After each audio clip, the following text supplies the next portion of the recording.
सर्वांना स्नेहपूर्वक नमस्कार। मी सौ अनुराधा बुस्कट तुम्हा सर्वांचे सावित्री न्यूज इंडिया चॅनलमध्ये हार्दिक स्वागत करते।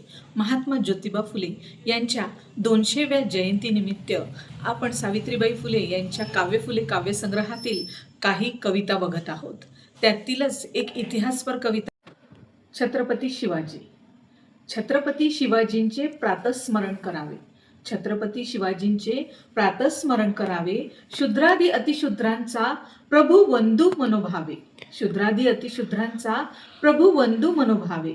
नळराजा युधिष्ठिर द्रौपदी ही जनार्दन, नळराजा युधिष्ठिर द्रौपदी ही जनार्दन।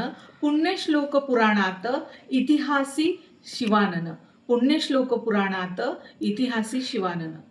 सावित्रीबाई फुले या ओळीतून छत्रपती शिवाजी महाराजांचे महात्म्य आणि त्यांचे सामाजिक महत्त्व अधोरेखित करतात।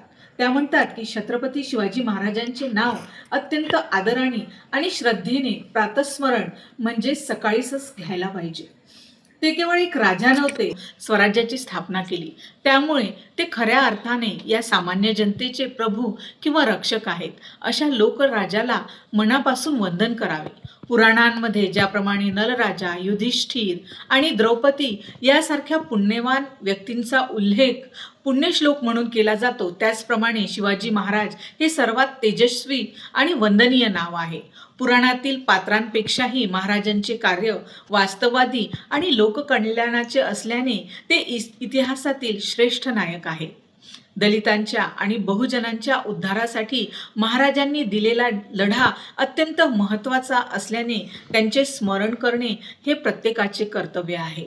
सावित्रीबाई यांच्या या कवितेमध्ये महात्मा ज्योतिबा फुले यांनी जो छत्रपती शिवाजी महाराजांवर पोवाडा लिहिलेला आहे त्याचा प्रभाव आपल्याला या कवितेमध्ये असलेला दिसतो। तर अशा नवनवीन कविता ऐकण्यासाठी आमच्या सावित्री न्यूज इंडिया चॅनलला नक्की भेट द्या। धन्यवाद।